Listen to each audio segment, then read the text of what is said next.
You're watching WCAX, live coverage of Election Night 2018.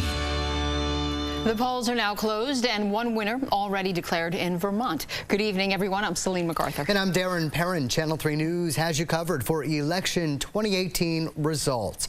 The vote tallies are just starting to come in, but Bernie Sanders has already been declared the winner of the U.S. Senate race in Vermont based on exit polling. And we will bring you his victory speech when it happens. We're also going to have all of the vote totals in Vermont, New York, and New Hampshire in our election 2018 special coming up at 8 o'clock. You can also follow the results on WCAX.com, and we want to hear from you.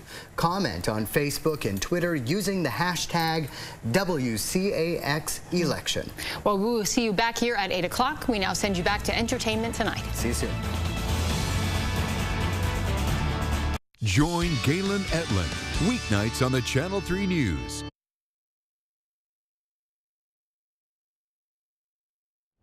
How you doing? Campaign 2018, a first-term governor trying to hold on. Raising taxes is always a last resort. His opponent hoping for a history-making upset. What we need to do is set the priorities and work with the legislature. A quiet campaign season in Vermont, only occasional fireworks. Excuse me. These are my thoughts. Well, they're pretty pathetic thoughts. But heated battles across the country over the president's policies. Control of Congress at stake. Well, I think the blue wave is dead, frankly. It's unlikely that there will be the same sort of Trump effect for our local races. A tight battle for governor of the Granite State. I think he is out of touch. Leadership isn't about just saying something. And who will be the voice of New York's North Country in Washington? Making sure that we have a strong approach and strong economic partnership. It's about working with Democrats and Republicans. The campaign is over. The ballots are cast. We find out now what the voters had to say. You're watching WCAX, live coverage of Election Night 2018. Election 2018 has reached the finish line. Now we find out who won. Good evening, everybody. I'm Darren Perrin. And I'm Celine MacArthur. Welcome to the Channel 3 News special coverage of Election Night. Now, over the next 2 hours, we'll bring you up-to-the-minute results and reaction from winners and losers. You're looking live now at the party headquarters for Vermont Democrats and Republicans as they, too, anxiously wait for the results. We have team coverage with Kat Villianzoni and Avery Powell covering the Democrats and Neil Goswami and Taylor Young covering the Republicans. We're also following results in New York and New Hampshire. Adam Sullivan is live in Manchester, New Hampshire. Kelly O'Brien is live in Glens Falls, New York. You can also follow the results on our website, WCAX.com. And we want to hear your thoughts on the election on social media. Use the hashtag WCAXelection in your comments. And, of course, we've got the results at the bottom of your screen. The ticker will be running all night long. Only a small percentage of the votes in Vermont have been counted, but Bernie Sanders has already been declared the winner in the U.S. Senate race by the Associated Press. He was the first winner called by CBS News as well. This is based on exit polling. Sanders earns his third six-year term in the Senate. Well, voting results from towns all across our region are now starting to come in at a pretty steady pace, and we will be updating you throughout the night. Now, the big statewide race that we are tracking tonight is the race for Vermont governor. Let's take a look at the early numbers right now. Incumbent Republican Phil Scott facing a challenge from Democrat Christine Hallquist. And right now, Scott has 62%, Christine Hallquist 34%. But this is just 28 precincts out of 275 reporting so far. And incumbent governors almost never lose in Vermont. It's only happened twice in the last 100 years. The last time was back in 1962. Phil Scott hopes to continue that run. The 60-year-old is a native Vermonter, born in Barrie and still living in central Vermont. He's married with two grown daughters. Scott is the former co-owner of Du Bois Construction, and he is the only governor in the country who's also a race car driver. His Democratic opponent, Christine Hallquist, is 62 years old. She was born in upstate New York and now lives in Hyde Park. Hallquist is married with 3 children. Now, before running for governor, she was CEO of Vermont Electric Co-op. Hallquist has gained worldwide attention as the first openly transgender major party nominee for the governor in the United States. Neil Goswami has more on how that factor and the personalities of the candidates may have influenced how people voted. I don't have any regrets overall about the direction of the campaign, but I certainly, in the beginning, I've eaten my fair share of crow in this campaign. Hallquist, a former electrical utility executive, was a first-time candidate, and she says early on she didn't always choose the right words, but she says her biggest challenge was coming up with enough money to match Scott and his allies. The Republican Governors Association has pumped a ton of money into the campaign, into Phil Scott's campaign, and we aren't getting any national money, and we swore off corporate money.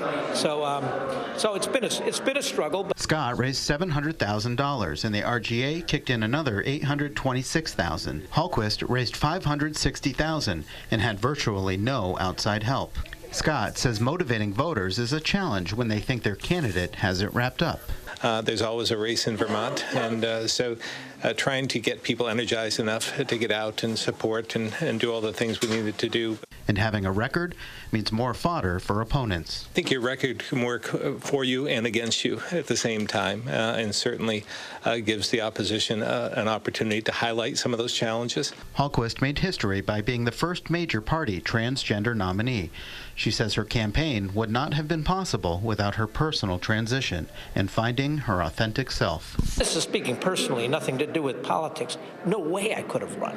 I was dealing with my own identity struggles, which held me back as a leader. I think I did a great job of leadership, but now I can do an even better job because I'm free of that burden. And Neil joins us now. He's following the Scott campaign tonight from Republican headquarters in South Burlington. Neil, how is the governor feeling about his chances tonight? Down our image, our views, our point of view on anything. Hey, Darren. Well, the governor is here in the building. Most, if not all, of his cabinet is here in the building. They're all feeling pretty upbeat tonight. From the early returns, things look fairly good. He's up a little bit, but it is early. But they're having some drinks. They're waiting for the final results to come in, and then they plan to cheer big if he does win re-election here tonight, which they think is likely to happen. Neil Goswami will check in just a bit. Let's go now to the Democratic Party headquarters in Burlington. Kat Villanzoni is standing by with the latest word from the Hallquist camp, and an uphill battle for Hallquist. Clearly, she's had a lot less money to campaign and a lot more to prove since it is her first go-around.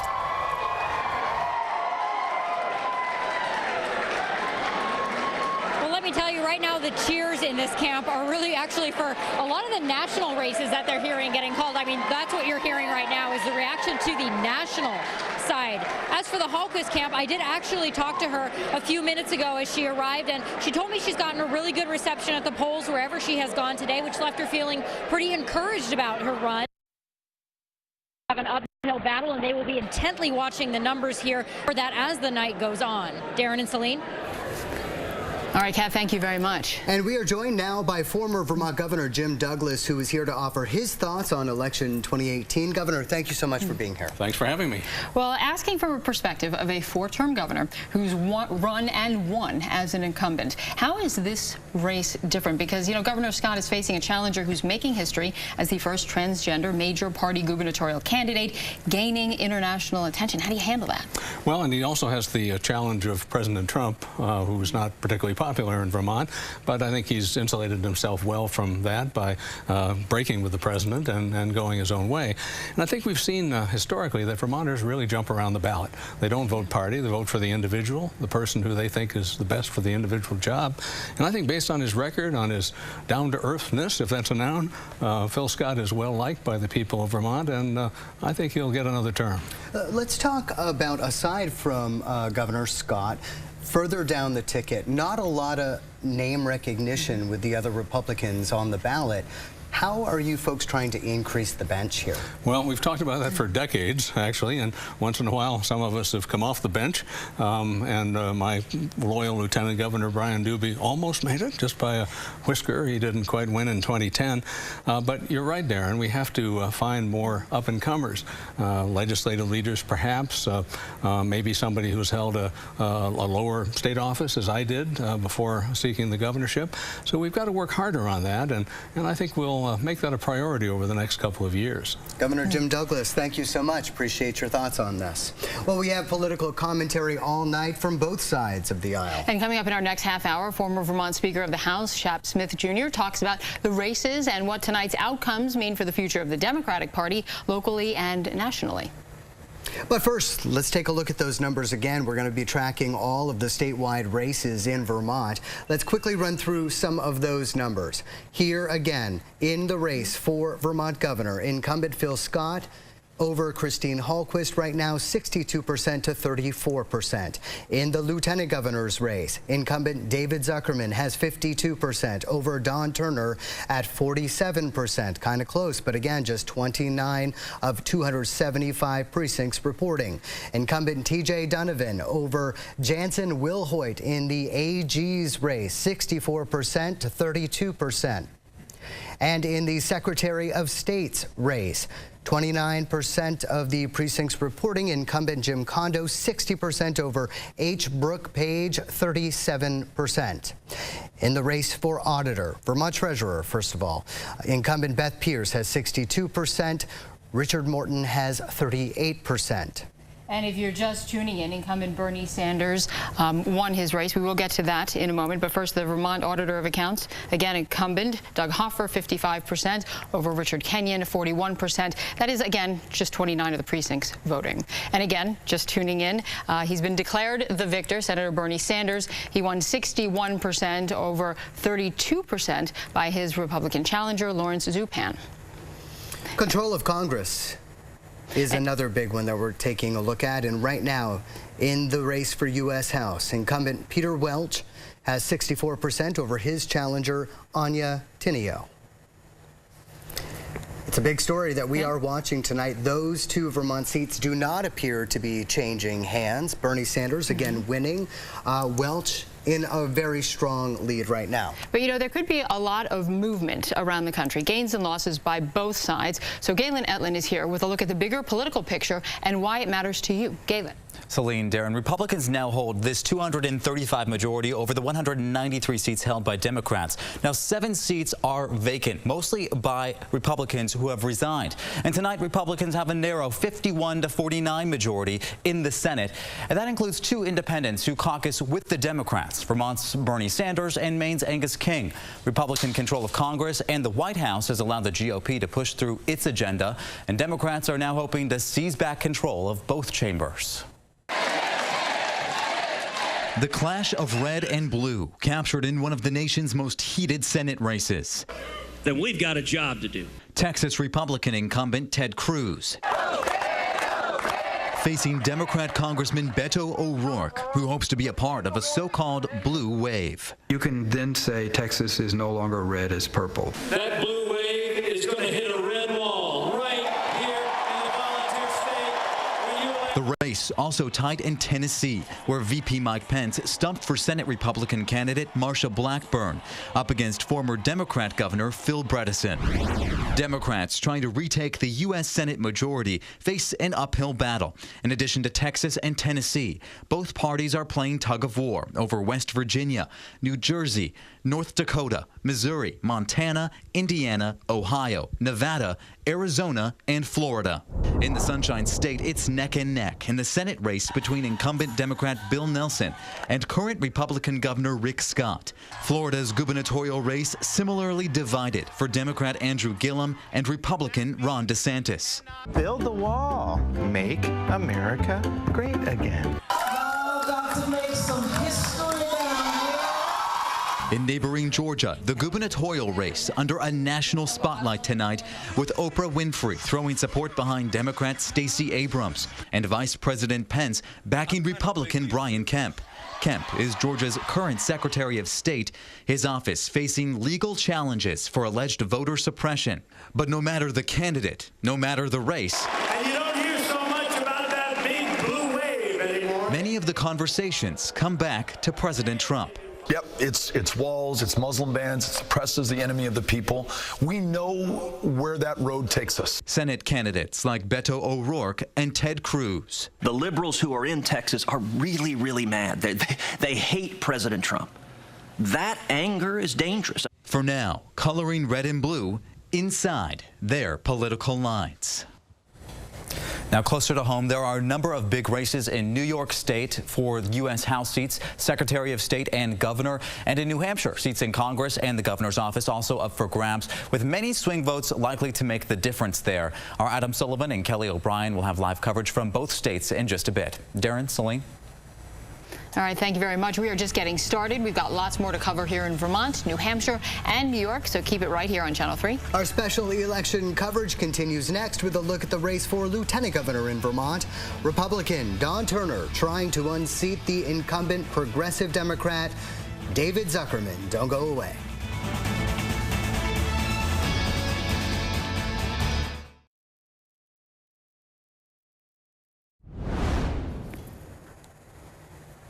Welcome back to Channel 3's special live coverage of Election Night 2018. Here is a live look at the headquarters for the Democrats and Republicans as their candidates and their supporters watch the results roll in. The Democrats at the Hilton in Burlington and the Republicans at the Doubletree in South Burlington. Really just a couple of podiums at this point.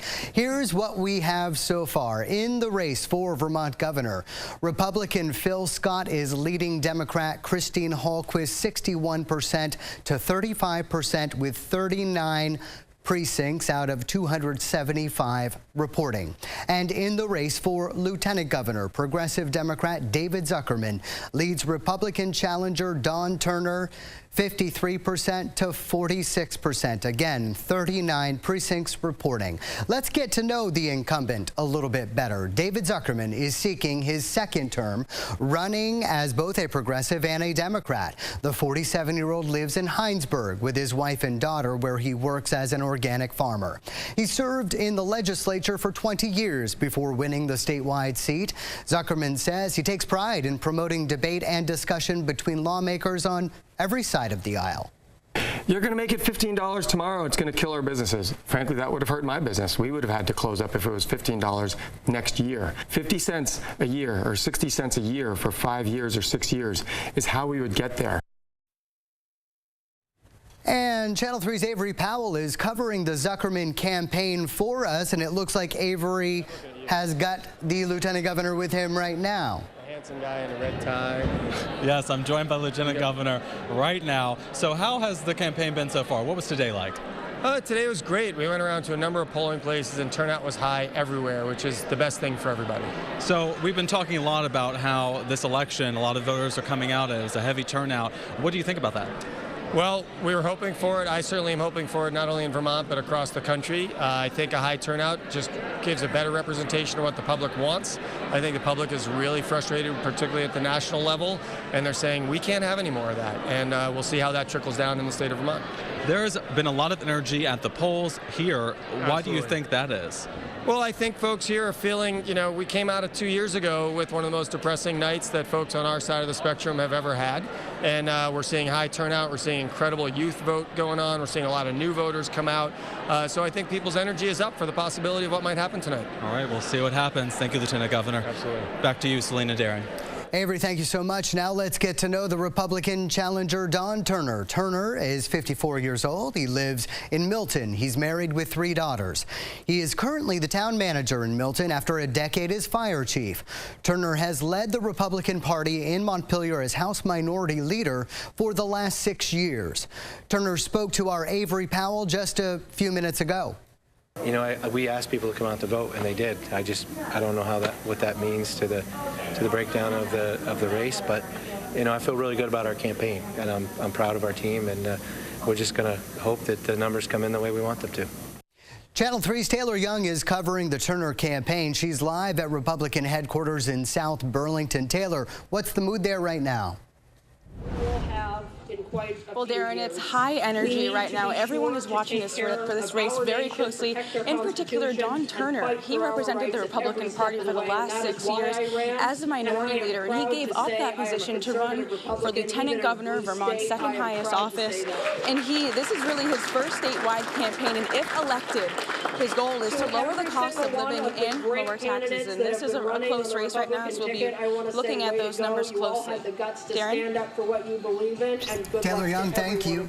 Well, now to the races for Vermont's other top jobs. Let's start with the Attorney General. T.J. Donovan is in the lead, 65-31 over his Republican challenger, Jansen Wilhoit. All right, now we have the Vermont Secretary of State, Jim Kondos, the incumbent, the Democrat. He's ahead 62% to Brooke Page's 35%. And for Vermont Treasurer, incumbent Beth Pierce, she's ahead 63% over Richard Morton at 37%. But again, as you can see, only 39 of the 275 precincts reporting. So this is still really early. Also, for the Auditor of Accounts, incumbent Doug Hoffer, 57%. Richard Kenyon, the challenger, 39%. Again, 38 precincts reporting. So we will continue to follow that, of course, all night. And we're welcoming back the former Vermont Governor Jim Douglas. You've watched many elections. First, I want to talk about the lieutenant governor's race. So the governor didn't support his former lieutenant governor. Surprising? Well, they run independently in Vermont. There are a lot of states where they run as a ticket, like the president and vice president, so they're always of the same party. But Vermont is among those states where they run separately. And we've had governor of one party and lieutenant governor of the other a number of times in our state's history. And for people at home, what exactly does the lieutenant governor do? Well, his principal responsibility is presiding over the state Senate. He is the president of the Senate. He acts as governor when the governor is away, out of state, or incapacitated, if that should happen. It's a part-time job, which makes it difficult because not everybody can fit that into his or her life. Now, if they both win again, and do you think that'll fracture, based on your experience, fracture the relationship? Will it make it harder to govern the state of Vermont? I don't think it'll be any different. I had a Republican lieutenant governor for the entire 8 years of my administration, and frankly, I preferred that because we were in agreement on most of the issues. We were personal friends and got along very well. There's occasionally discussion about whether we should switch to that system of running as a ticket, but for now, it's not that way. And I'm sure, just like the last couple of years, that Governor Scott will work with whoever's lieutenant governor and whoever leads the majorities in the legislature. Now, forgetting political sides for a moment, do you think that Christine Hallquist has a shot tonight of beating Phil Scott? Well, sure, because this is a very blue state. In Vermont, the default vote is Democratic, and as you listed all the other races, they're largely going to the Democrats. So a Republican in Vermont really has to stand out, has to give the voters a reason to switch and pick a party that's not their natural instinct. But the governor, I think, has done that because of his tremendous leadership, his appeal across the political aisle. But a Democrat always has a chance in Vermont. Well, thank you, Governor, but don't go away. We still want to talk to you. The polls just closed in New Hampshire at 8 o'clock, so those results are just starting to trickle in. So let's take a closer look at the candidates for the governor in the Granite State. The incumbent is Republican Chris Sununu, who's wrapping up his first term as governor. At 44, he's currently the youngest governor in the United States. He's married with 3 kids and lives in Newfields. Now, prior to jumping into the political arena, he was the CEO of the Waterville Valley Ski Resort. He's the son of former New Hampshire Governor John H. Sununu, who was also the White House Chief of Staff for George H.W. Bush. Democratic challenger Molly Kelly is 69 years old. She was born in Indiana, but moved to the Granite State to attend Keene State College as a single mom. Kelly's married with a daughter, 3 sons, and 7 grandchildren. She ran a small business as a retirement financial advisor and served 5 terms in the New Hampshire Senate. Adam Sullivan shows you what platform issues clearly divide the 2 candidates. The governor's race may be on the top of the ticket in New Hampshire, but politics at the national level have trickled into the election. I'm concerned that many of the policies that are taking place in Washington are making their way here to New Hampshire. I just think Washington has to stop the political circus act that they're in, and they could probably take a page out of New Hampshire's book to really see how to get things done. Chris Sununu is a relatively popular first-term incumbent, but the experts say he has shied away from taking controversial positions during his first 2 years in office. Molly Kelly spent 10 years as a state senator, but she's trailed in the polls and with name recognition throughout the race. Kelly is hoping to ride a blue wave into the corner office, but according to the experts, New Hampshire voters do not often vote straight party ticket. I think New Hampshire voters are fairly able to discriminate office by office. Donald Trump did not win New Hampshire in 2016, the year Sununu was elected governor. And while Trump is not on the ticket this election, he could still influence the race, especially when it comes to undeclared women. Whether they're going to make a separation in their heads about what they don't like about the National Republican Party right now, and whether that will carry over to state and local Republicans. This is one woman who says she's the change the Granite State needs. I want to treat people with dignity and with respect, and I want to improve their lives. But Sununu says lives are already improving across the region. That's something to be very proud of, but you got to keep the momentum up and invest in the leadership that got you there. Well, it's early in the night, and while these candidates are far apart on some key issues, this is expected to be a tight race. Let's check in with our Adam Sullivan at the DoubleTree in Manchester, New Hampshire, where Governor Sununu is watching the results come in. Adam, what's happening now?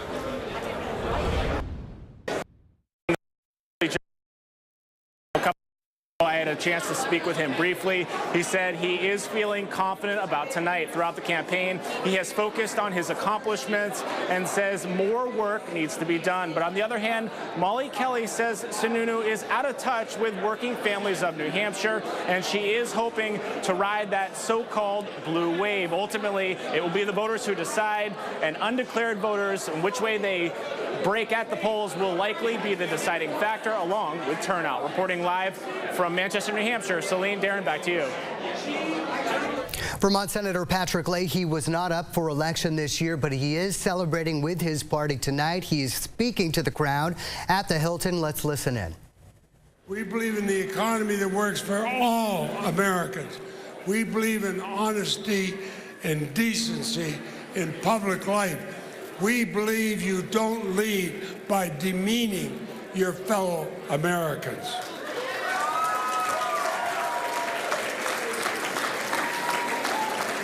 And I think a lot of this started the day after the inauguration.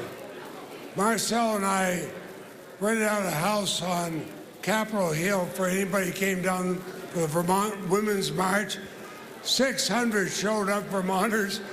We had a steady stream of people going down to Union Station with my credit card, getting more coffee and donuts. Till Sunday, somebody asked him, "How much coffee does Senator Leahy drink?" He said, "No, we got half of Vermont there." That was the start of the women's movement.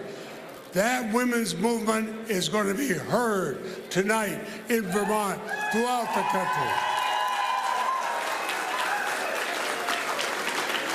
I heard it from Vermont during the Kavanaugh hearings. I hear it from Vermont on gun control. I hear it from Vermont on health care. And I tell the other senators from the 49 states. So that's why I'm glad these young people are here. I'm glad that we have honest elections here. Jim Condos deserves credit. He's recognized throughout the country for that.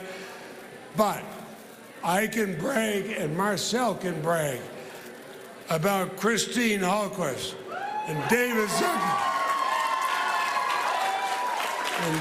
Zuckerman and team. And there you hear Senator Patrick Leahy, not up for re-election, but he's sort of seen as the grand dama of the Democratic Party here in Vermont, talking to the party faithful at the Hilton in Burlington tonight. Well, Galen Etlin is tracking our viewers at the social media desk following what you're saying online about election 2018. Hi, Galen. Hi, Celine. Now, earlier we were talking about this, the two of us. Some people might be wondering why we cover this aspect, the social media part of local elections. For us and you at home, it's a good way of gauging what your community is talking about. And we can filter through some of the more mean-spirited comments for you, but also help take everyone outside of their social media bubbles. So I'm going to start with the race that everyone's talking about tonight on our page right now. WCAX TV on Facebook. We already have, I don't know if you can see it here, 280 comments on our post, and I filtered out some of them just to kind of get a feel for it. So although he's declared the winner already by AP, a lot of people are very mixed on this in our comments section. Some people saying it's too early to call with not all of the precincts reporting. We've got some people who are saying they're kind of dissatisfied with the way that he did his job earlier. So Jeff Harms here says, good job, y'all. You realize he's going to be campaigning for the whole term, right? Therefore not doing what you elected him to do. Now, of course, you see people below that, Pauline, Rosie, they're showing some support for Bernie there. But again, Cindy echoing that concern, saying, I hope that proves the Associated Press wrong. Bernie Sanders needs to pay back Vermont taxpayers for his lack of representing the state while he was campaigning for president. Any person in office who decides to campaign for another position should take a leave of absence without pay. Now, if you scroll down a couple more comments, Leela saying, go Bernie. Now, already declared the winner, so clearly there are people who supported him. He does have the majority of the vote that we're seeing right now, but our Facebook comments showing a very different story. Some people voicing that this isn't really what they thought was going to happen or what they wanted to happen. So please go to WCAX TV on Facebook, comment. I might use some of your comments there on air as well, and tweet at me using the hashtag WCAX election. You might see it there as well. We're going to be right back after this. All right, I think we have some breaking news just coming in. As we told you, Congressman Peter Welch apparently has just been declared the winner based on exit polls. And there he is speaking to the Democrats right now. I think, are we able to take a listen in, everybody? Patrick Leahy cast that vote. And every time a tough decision was required, Patrick made the right one. Patrick Leahy, thank you for being the conscience of the Senate and the conscience of Vermont. Thank you very much.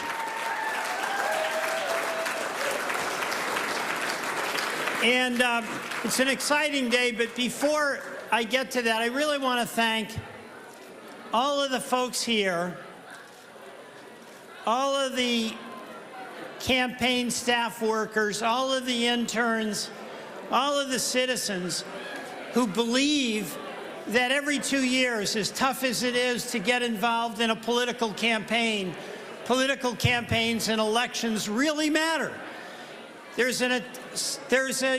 worst thing that we can believe in politics is that it doesn't matter. That's the worst thing. And I'll tell you, if I ever had any question about does it matter, it happened a couple of months ago when I went down to the Texas border. I went to the Texas border because what we saw at that border was a government policy that was in your name, and it was in my name. Your name and my name, the authority of the presidency of the United States, saying we are going to take children from their parents in order to have a border wall, no matter what. And what this election is about, across this vast country of ours, with all of the different people and all of the different groups and all of the different aspirations that we have and all of the different challenges we face. The question is, are we in it together, or is it winner take all and you're on your own? That is the simple question that America is deciding across this land tonight. And what this election is about, very simply, you know, I met a former Marine at one of the campaign rallies that we were doing with Bernie Sanders. And he came up to me and he said, Peter, I'm with you all on the issues. I want health care for all. I want affordable college education. We've got to address climate change. But he said, Peter, what this election is about, this is a Marine who served in Iraq and Afghanistan who knows something about service. He said, this is about our democracy. The guardrails of democracy are under attack. We're for a free press. We are for the rule of law.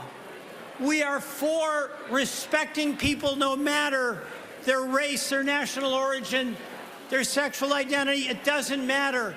We are in it together, and that's what this election is about. And I'll tell you something. We're starting to see the election returns coming in. We don't know enough, but I'm getting optimistic that we are going to have a Democratic House of Representatives at the end of this night.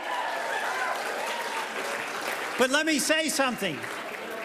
Yes, we will be a break on President Trump. All right, well, that is Congressman Welch declaring victory, securing his seat once again, but it is actually not official just yet. Yep, but his Republican opponent, Anya Tinio, again, she has not conceded the race. The 25-year-old from the Northeast Kingdom spoke to our Taylor Young just a short time ago. Taylor asked Tinio what parts of her campaign did not resonate with voters. Probably conservatism in this area around Chittenden County was probably something that wouldn't resonate, but it did resonate with a lot of voters that I spoke with around the state, and I have no regrets about this campaign. I gave it my all. And let's go live now to Taylor Young at the Republican headquarters in South Burlington. Taylor, what more did Tinio have to say? Well, Tinio just took the podium up there and thanked all of her supporters, everyone here in the building, all the Republican Party for supporting her. But she's not handing in the towel just yet. And really, she is the youngest candidate that we're talking about tonight, and she thinks that's what gives her edge. She thinks she has a fresh perspective, unlike her competitor, Peter Welch, she says. But the real challenge for her was getting more name recognition with him. He's been in office for quite some time. And yeah, she really worked really hard to get her name out there, but she says it might not have been enough. And I asked her, what's next for you? And she says she does plan to remain in politics if she loses. Darren, Celine. Taylor, thank you very much. Let's head back to Channel 3's Avery Powell now. Welch declaring victory to the party faithful there, Avery. Not totally called yet. His challenger in this race not giving up as well. What's the mood, though? Darren, the mood here, obviously you can hear people are applauding. The energy is really electric. Congressman Welch has just left the stage right now, but he talks a lot about President Trump's policies and how he wants to work against those, and that really got this room energized, though he's been in Congress for a long time, so 25-year-old Anya Tinio really faced an uphill battle in this race, but you can definitely tell people here are energized and ready to see him win. We will see how that goes later on tonight. Back to you, Celine and Darren. Channel 3's Avery Powell. Well, there's much more to come here on our special election 2018 coverage. Next, we take a look at the race for U.S. Senate. Again, Bernie Sanders, the winner here, but we're going to look back at this when we come back.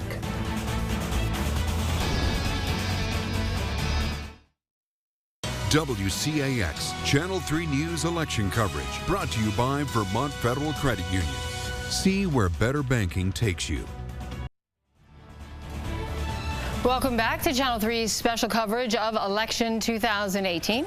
This is a live look inside Republican headquarters at the DoubleTree in South Burlington. And we have some updated numbers to show you in the race for U.S. Senate. As you can see, incumbent independent Senator Bernie Sanders nabs the win again, clinching his third 6-year term over challenger Republican Lawrence Zupan, 64% to 31%. Well, it is time now to take a deeper look at these candidates. This is Bernie Sanders' third run for U.S. Senate. The 77-year-old ran as both an independent and Democrat, but when he won the Democratic nomination, he turned it down so he can appear on the ballot as an independent. He's a former mayor of Burlington and still lives in the city with his wife, Jane.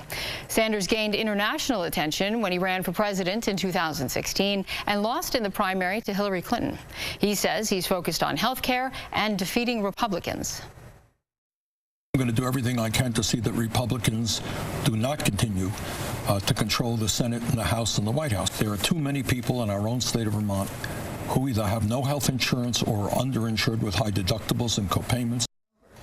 Well, his bigger picture agenda appears to have worked with Vermont voters once again. Let's check in now with Kat Villian, who is live at the Democratic headquarters at the Hilton in Burlington. And Kat, what's happening there? Any Bernie sighting?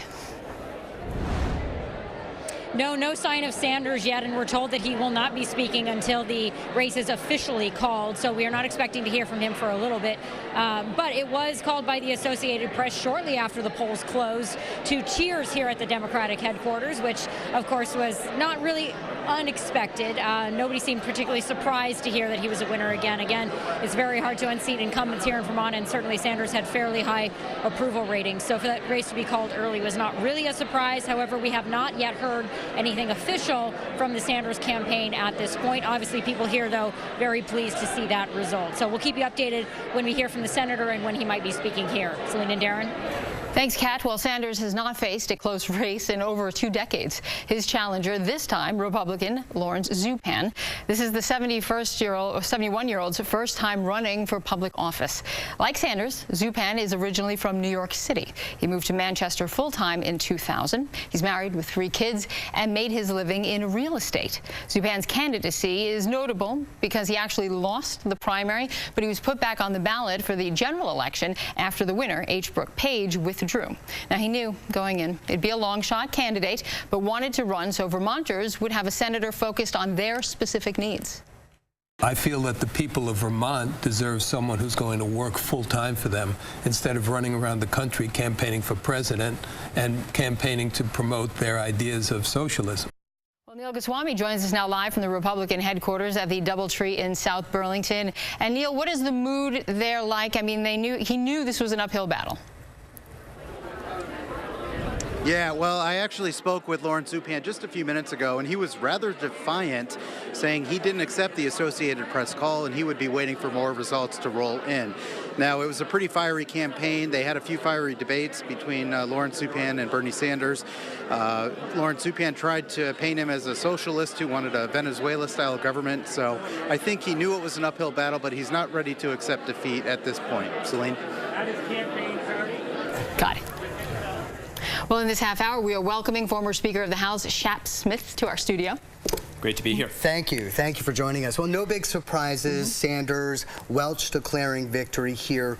Why do you suspect that we are not seeing that sort of Democratic influence down ticket to the governor's race? Right now, Phil Scott leading pretty significantly. It is early, but still leading pretty significantly over Christine Hallquist. Well, I think this demonstrates the challenge of a first-time statewide run for somebody who hasn't been in political office before.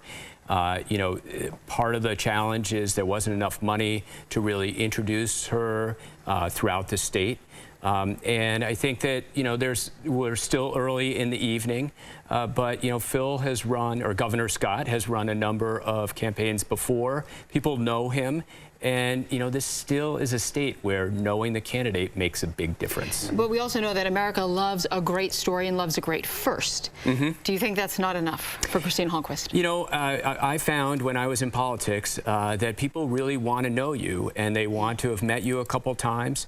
And even though we're a small state, it's really hard to get out and introduce yourself to everybody. Bernie lost the first time he ran statewide. You know, Congressman Welch had a couple losses beforehand. It happens. Especially since she doesn't have a lot of ads on TV, so the exposure is not as much. She doesn't have a lot of ads, and she doesn't have a lot of experience. She hasn't been on the rubber chicken circuit for years. She hasn't been marching in parades for years, and those things matter.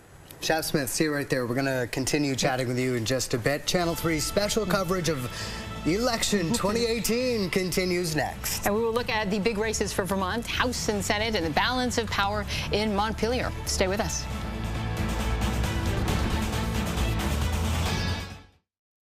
WCAX Channel 3 News election coverage brought to you by Vermont Federal Credit Union. See where better banking takes you. A better night's sleep begins at Novello Furniture's brand new mattress gallery. This is the area's largest mattress showroom with over 4,000 square feet of the best mattress brands at the guaranteed lowest price. Like queen mattress sets starting at just $3.99.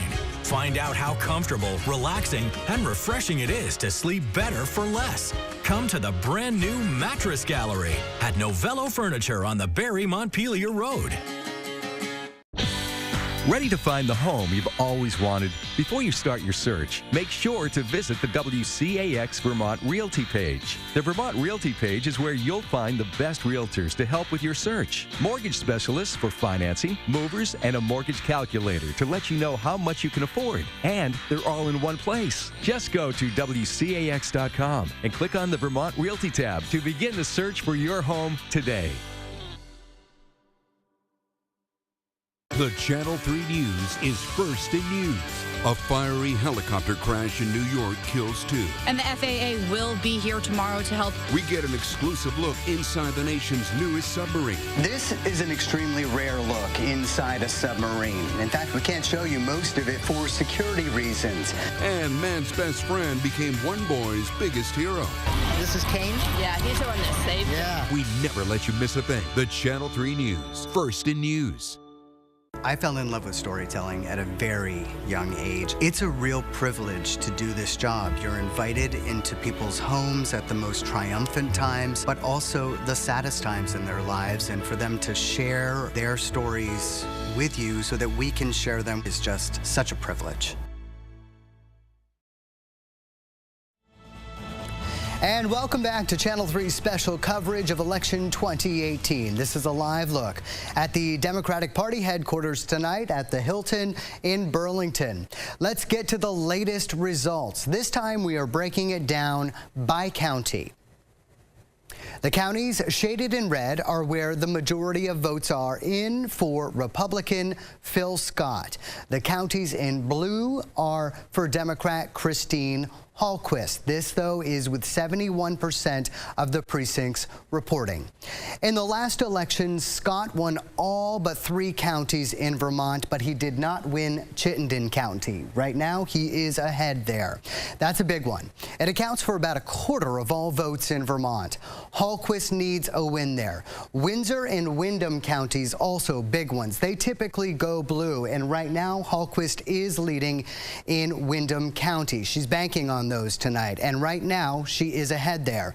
But she'll need to make some inroads elsewhere where Phil Scott has won before. He won big in Rutland County, in Franklin County, and in Caledonia County 2 years ago, and again this year he's leading in all 3 of those counties. Let's talk about Washington County, where Phil Scott is from. He's leading there right now, and he's also leading in Lamoille County. Now that's where Christine Hallquist is from. Let's talk about the lieutenant governor's race now, county by county in the lieutenant governor's race. The green represent counties where David Zuckerman, the progressive Democrat, is ahead. Red counties, Don Turner, the Republican, in the race. And as you see right now, David Zuckerman covering most of the board here. Franklin County, Essex County, and Addison County right now for Don Turner. All right, let's run through the results in the other Vermont statewide races that we are watching for you tonight. As you know, our big news tonight, Bernie Sanders wins his seat once again over his Republican challenger, Lawrence Zupan, 64% to 30%, and it's still just 62 of 275 precincts reporting, so we don't actually know the final numbers just yet. And Peter Welch, who you heard earlier declaring himself the winner in this House race, 66% over his Republican challenger Anya Tinio at 29%, but that has not yet been officially declared. And in the race for the Attorney General, incumbent T.J. Donovan ahead by a significant margin, 67% over Jensen Wilhoit at 30%. And for the Secretary of State, incumbent Jim Kondos, 63% over his Republican challenger, H. Book Page, at 33%. Again, when you look at that number, 60 of 275 precincts reported, you know that there's still more to come. Also, Vermont Treasurer, the incumbent Beth Pierce, 65% over the Republican challenger, Richard Morton, at 35%.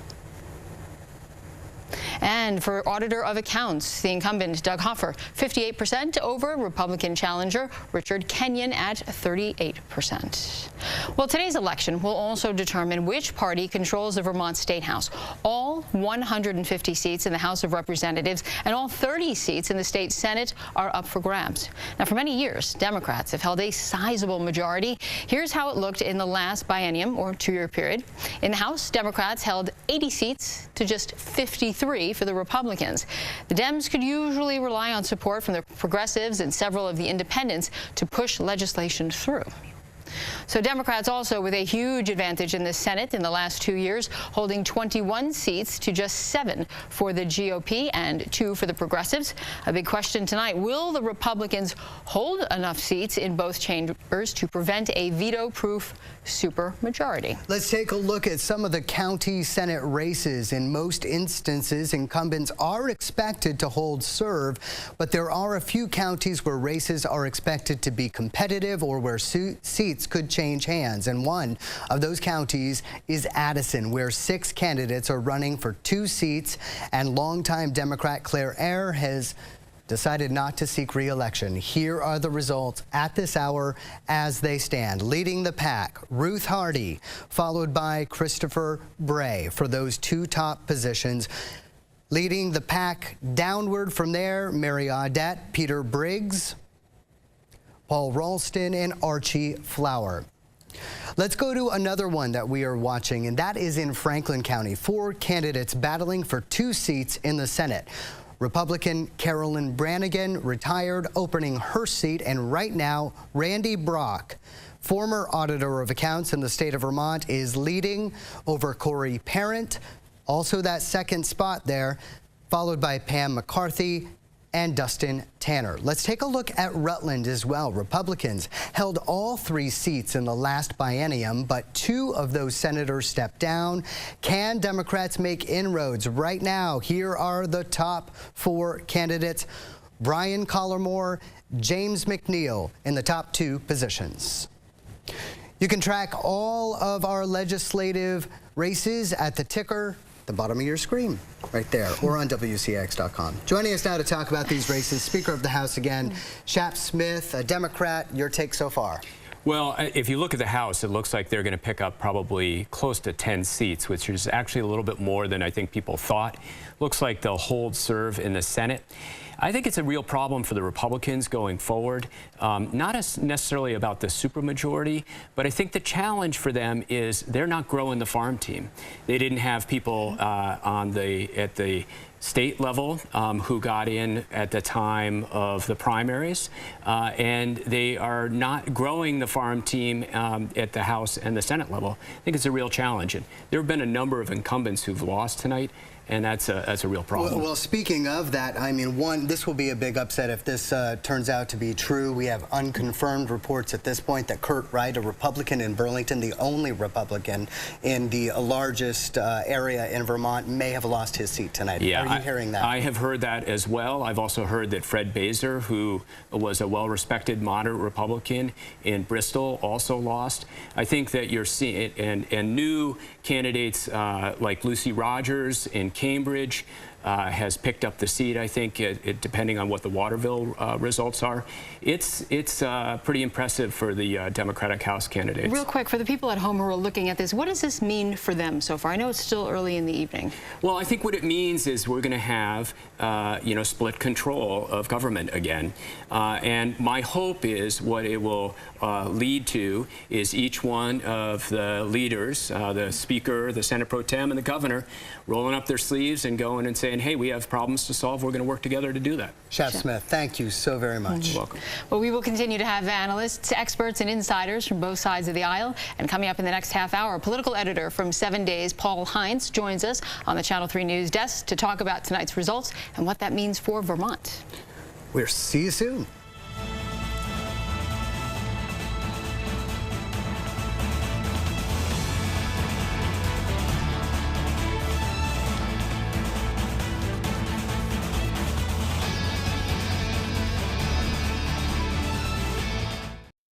You're watching WCAX, live coverage of Election Night 2018. And welcome back to Channel 3 special coverage of election 2018. I'm Darren Perrin. And I'm Celine MacArthur. We have live team coverage of the big ticket races in Vermont, New Hampshire, and northern New York. But let's get you up to speed on the latest numbers here in Vermont. In the race for Vermont governor right now, incumbent Phil Scott, the Republican, 58% over the Democrat, Christine Hallquist, 38%. This is with 80 precincts out of 275 reporting.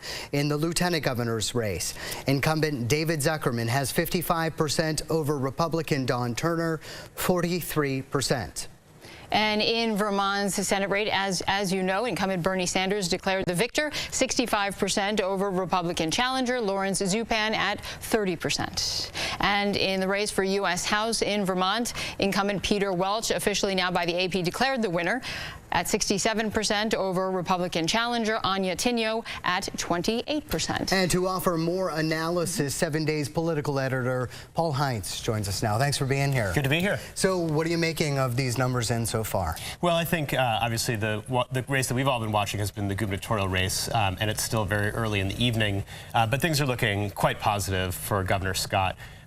You know, this was going to be an uphill race for any Democrat. The challenge in this time around, Vermonters tend to stick with incumbents. They haven't ditched one since 1962. And this is Christine Hallquist's first time running, not just statewide, but for any political office. And so certainly this is not shaping up to be a good night for her. The other Democrats and progressives in statewide offices are looking like they're in decent shape, though. Let's talk about the balance of power in Montpelier. We're getting some unconfirmed reports at this point that Burlington Republican Kurt Wright may be out. Are you hearing that? Yeah, I haven't confirmed that yet myself, but certainly we've been looking closely at House races, at Vermont House races, and the numbers to look for right there are, well, the number to look for there is 100. There are 150 members of the Vermont House, of course, and if Democrats and progressives can hold more than 100, then theoretically they do hold a veto-proof majority. So even if Governor Scott is reelected, it is quite possible that Democrats and progressives could force through the legislature a number of their top priorities, be it a higher minimum wage or paid family leave or tax and regulate marijuana system. There are any number of things that are open. We don't know yet for sure whether they will reach a veto-proof majority, but it's looking like they're picking up a number of seats tonight. What do you think the biggest surprise thus far is? Gosh, I don't know. I didn't have that many expectations coming into this, so I can't say for sure. But you know, I think this is. I guess turnout really would be the thing to note, and that's of course across the country. Here in Vermont, it's looking relatively high. It's also just worth noting this isn't a huge surprise at all. It's been happening forever in Vermont, but this is a state that consistently votes to re-elect a self-described democratic socialist to the U.S. Senate in the very same night that that it can re-elect, if it does, a Republican governor. So, you know, it's Vermont. I was going to say, you got to love politics in Vermont. Yeah, Paul Heinz, totally. Thank you so much. Yep. Really appreciate your time. Thanks for having nice me. to see you. Well, for the latest on how the national picture is shaping up, we go to another of our Washington reporters, Kyle Madura. Kyle, what indications are we seeing about which party will emerge with control of the House and Senate? Well, we're not really seeing a clear indication just yet. We have seen a few of these races that are supposed to be close be just that. We did see Andy Barr declared the winner in a key canary in the coal mine style district in Kentucky, which may be an indication that the blue wave may not be overwhelming, but doesn't mean it's not coming in general. We're looking at the Senate results in West Virginia, where Senator Joe Manchin looks like he is well positioned to win re-election. So we're going to have to wait a little bit longer to see how these things truly sugar off. Well, 2 seats in the Senate that should stay in Democratic hands are Bernie Sanders in Vermont, already declared the winner, and Kirsten Gillibrand in New York. But they both could soon be back out on the campaign trail as presidential candidates. What do we know about that? All right, we will get back.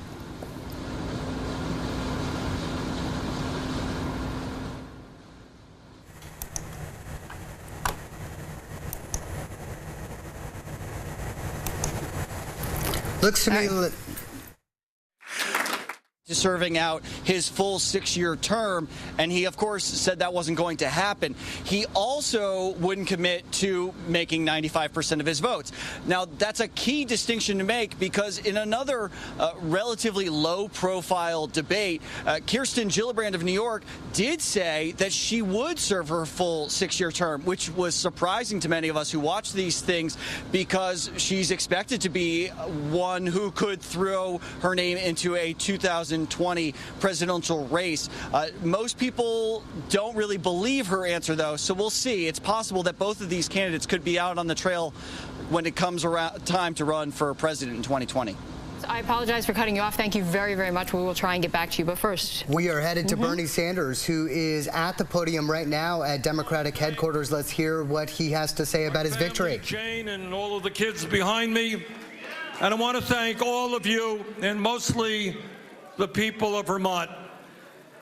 Being a United States Senator from Vermont has been the honor of my life. And I thank the people of the state for allowing me to once again serve as their senator. Thank you all very much.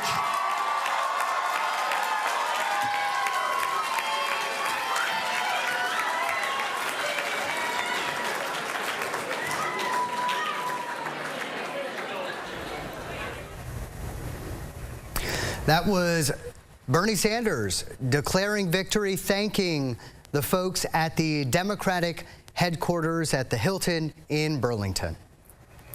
Well, polls in New York closed just moments ago at 9 o'clock, and the race to watch in our region is the 21st Congressional District. Now, here is a map of it. It is huge. More than 700,000 people live in this district, and it is more than 15,000 square miles. It stretches west to Fort Drum in Lake Ontario. It includes Plattsburgh and Glens Falls to the south. Now, Elise Stefanik is the incumbent, seeking her 3rd term in Congress, and when she's not in Washington, she lives in Willsboro. She's married and in the record books as the youngest woman ever elected to the U.S. House at 30 years old. Stefanik's Democratic opponent is Tedra Cobb. The 51-year-old is from Canton, where she lives with her husband and daughter. She works as a business consultant and also has experience running a healthcare nonprofit organization. Kelly O'Brien is covering the race for us from Glens Falls. She's at the Queensbury Hotel, where Elise Stefanik and her supporters are watching the results come in. Kelly. Yeah, as you can see, this room has really filled up since I last saw you. People have just been piling in, really excited watching these results come out live here on all of these TVs. Now, we haven't seen the Congresswoman yet, but we are waiting her arrival. And right now, we're going to break down a little bit more about those 2 candidates for you. Incumbent Congresswoman Elise Stefanik has had a seat in the U.S. House the last 4 years. She calls herself bipartisan and claims she's running on a record of results, like bringing the president to Fort Drum earlier this year to sign the 1-year, $717 billion defense bill, creating the largest pay raise for the troops in 8 years. She focuses on issues like better broadband service for the largely rural district, more sustainable jobs, and supports the veterans. Veterans care is incredibly important. I represent the highest number of veterans out of any congressional district in New York State. Stefanik has also taken aim at her Democratic opponent, Tedra Cobb. Taxon Tedra Cobb, liberal. Stefanik's campaign released this ad, Taxon Tedra, the night of Cobb's primary win. For Cobb, she often brings attention to Stefanik's vote to repeal the Affordable Care Act. I understand the repeal of the Affordable Care Act and the impact on the people in this district. As a former county legislator for St. Lawrence County, Cobb thinks her 8 years serving the county and her record as a healthcare advocate are what make her right for the job. She, too, considers herself bipartisan and the better pick for the North Country. Hands off the North Country. Cobb has campaigned on issues like fair immigration policies, protecting the environment, and building a better economy. And the incumbent is not set to speak until after this race has been called. Well, Kelly, another race North Country residents are watching is for the 45th District State Senate seat, which also covers a huge section of northern New York. We have long-term incumbent Republican Betty Little facing a rare challenge this year. Democrat Emily Martz, a former economic developer. Now, this race has surprisingly been on the radar, not even a debate. Yeah, no, you're right. So Senator Little is up for re-election. This will actually be her 9th term. Now, she's been in since 2003, and she was in the Assembly beforehand. Emily Marks does not have a political background, but she's always considered herself involved in politics. She was in the congressional campaign, but was beat out by Tedra Cobb earlier this year. All right, Kelly, thank you very much. Well, we are also watching the New York governor's race tonight. Let's take a look at the numbers that we have now. Incumbent Andrew Cuomo ahead 76% to his challenger, Republican challenger, Mark Molinaro at 21%. But as you can see, this is very early. This is 22 of more than 15,598 precincts reporting. Also for U.S. Senate in New York, Kirsten Gillibrand is ahead 79% to the Republican challenger, Shel Farley at 21%. Again, early, only 22% precincts reporting. Well, there are also 2 state assembly races in our region, but neither of them incumbents. Billy Jones and Dan Steck are facing major party opposition. We'll have results for you from all of the New York races when those numbers come in. Let's get an update on the top races here in Vermont at this hour in the race for U.S. Senate and U.S. House. Both races already called for the incumbents. As you can see, Bernie Sanders 65% over his Republican challenger Lawrence Zupan. He is a lock-in at 65-30. And then also incumbent Peter Welch also declared the winner, 66% over his Republican challenger Anya Tinio at 28%. And now to the race for Vermont governor. Here are the latest numbers. Phil Scott has 58%, Christine Hallquist 37%. In the race for lieutenant governor, Progressive Democrat David Zuckerman has 55%. Dawn Turner, the Republican challenger, 43%. Now, there are also ballot measures for voters to consider, including a couple of big ones in Burlington. Yeah, the city asked residents to approve a $70 million renovation to Burlington High School. Voters also deciding whether to spend nearly $30 million to upgrade wastewater and stormwater systems after numerous sewage spills this summer. Channel 3's Neliana Ferraro was our lead reporter on the spills this summer. She's at City Hall right now tracking results and joins us on the phone. Neliana, what are the numbers showing so far? Darren, it's a landslide. Honestly, I was surprised to see, but there is significant support for both measures. Right now, Wards 6, 4, and 3, which is half of the wards in Burlington, are reporting. And for question 1, the high school renovations and capital improvements, we're seeing 71% in support, around 28% saying no to improvements to the high school. Question 2, the wastewater and stormwater project, that's $30 million. You have 91.45% saying yes. So way more than the 50% needed to pass this, and a little bit more than 8% saying no to the wastewater projects. Now, we're going to be keeping an eye on this. The different wards have been trickling in because they're still waiting on the long lines that we were seeing earlier today, and a lot of the absentee ballots are being counted right now. So we will see more results in the coming minutes. In Burlington, Neliana Ferraro, Channel 3 News. Well, as the results pour in, so do your comments. Galen Etlin is tracking that for us from our social media desk. And I know, Galen, we've been talking about this. It has been fairly quiet this evening. It has been a little bit quiet this evening. Not a whole lot of people talking necessarily about the results. There are certainly people who are arguing a little bit about which side each person has fallen on the political spectrum. That's kind of to be expected. But again, we're trying to boil down a little bit more of the feel overall that your friends and neighbors are sharing with us tonight. So I want to go back to one of the bigger races that we were talking about. Peter Welch declaring himself the winner, declaring victory, that was, before he was officially declared the winner. Now he is officially declared. We had a number of people congratulating him. You can see Tim Leonard here saying congratulations.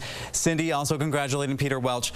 But we also had people kind of asking the same question. So classy of Welch to claim victory before it was even called. Larry saying that Larry, it is now official, but I think a lot of people that were on that post were saying something along those same lines as well.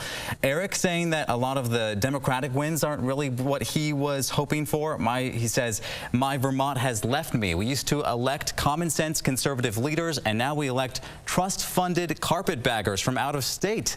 Some strong words from Eric there. However, Clarence says, good luck, Vermont. Remember, if nothing changes, nothing changes. So some words to live by right there.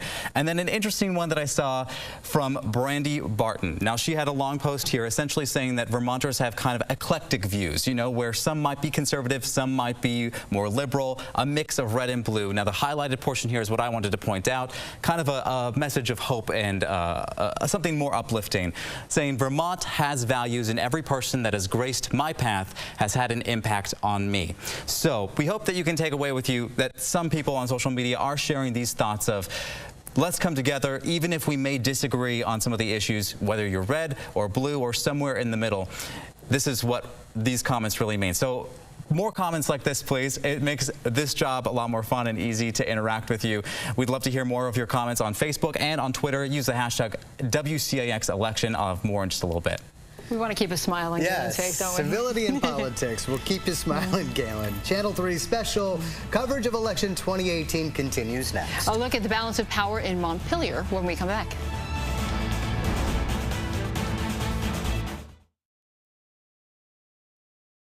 WCAX Channel 3 News election coverage brought to you by Vermont Federal Credit Union. And welcome back. Let's get you caught up. In the race for U.S. Senate, Bernie Sanders has been declared the winner. Here are the latest numbers. Right now, he's at 65%, Lawrence Zupan at 30%. Sanders gave a victory speech just a short time ago. Let's take a listen. Our job is to tell this president that we will not tolerate policies which are racist and sexist and homophobic, that all over this country, the American people, led by the state of Vermont, are going to stand up and fight back. In the U.S. House race, Peter Welch also declared the winner. Right now, here are the numbers. Welch has 66% over Anya Tinio at 28%. All right, let's take a look at the race for governor. Incumbent Phil Scott is ahead 58% over Democratic challenger Christine Hallquist at 37%. Again, still a lot to go. 88 of 275 precincts reported. And a look at the lieutenant governor race. The incumbent David Zuckerman is ahead by 55% over the Republican challenger Don Turner at 43%. In the Vermont Attorney General's race, incumbent Democrat T.J. Donovan has 67% over his Republican challenger Jansen Wilhoit at 29%. Now to the Secretary of State. In that race, incumbent Democrat Jim Condos has 63% compared to Brooke Page's 33%, the Republican in the race. All right, let's look at Vermont Treasurer. The Democratic incumbent Beth Pierce is ahead 65% over the Republican challenger Richard Morton at 35%. And in the Auditor of Accounts race, incumbent Doug Hoffer, 58%. His Republican challenger, Richard Kenyon, at 37%. Again, 88 out of 275 precincts reporting. Well, now let's take a look at turnout. There are always questions about whether voters will turn out for midterm elections. Especially when there are no open seats or hotly contested races on the Vermont ballot. Look at these numbers. You can see in the last 5 presidential elections, Vermont's turnout has averaged 69%, while in midterms, the average drops to 54%. The last midterm election in 2014, turnout dropped to 45%. That was the lowest turnout in at least the last 40 years. Secretary of State Jim Condos keeps track of voter turnout, and he is with our Kat Villanzoni tonight at the Democratic Election Headquarters in South Burlington. Kat. Well, actually, we've heard from several people who went to their polling places today that turnout was either steady or high. What is your office hearing about turnout? Well, anecdotally, we've heard that it's high around the state and in specific locations. It's been even higher. So it's approached in some cases presidential year, but we'll see. I mean, I can tell you that our early vote numbers in 2014, the last midterm, were 33,400. This year, we've already approached 69,000. So we've more than doubled what it was in 2014 midterms. So why do you think we have had a higher turnout than usual mid-term election years? I think there's a lot of reasons for it, and I think a lot of the reasons happen to be there are a lot of local races that were important to folks. There were also local ballot questions, and frankly, what's going on at the national level. Really quickly here, any issues pop up today? Not that I'm aware of. You know, it's the typical, a machine breaks down here or there, but we usually can get those back up and running real quickly. And of course, Vermont has voter-marked paper ballots, so at the worst case, we can always hand count. All right, Secretary of State Jim Thomas, thank you so much. Back to you, Selena and Darren. Kat, thank you very much. Now to the balance of power in the Vermont House. Democrats haven't had a supermajority in this biennium. They need 100 seats. That would include allies, typically progressives. That matters in trying to override vetoes by the governor. Here are the results right now. Again, a lot of reporting left to do. 55 Dems, 31 Republicans. There are a couple of progressives in there as well. Again, 100 needed for that super majority. And here are the latest numbers from the Vermont Senate. There are 30 seats in that body right now. You can see that there are 22 Democrats, 6 Republicans, and 2 progressives. Well, let's head to the Republican headquarters now. That is where Channel 3 political reporter Neil Goswami is tonight. What are you making of the balance of power? What are you hearing there? And have you heard anything about Kurt Wright, the Republican in Burlington?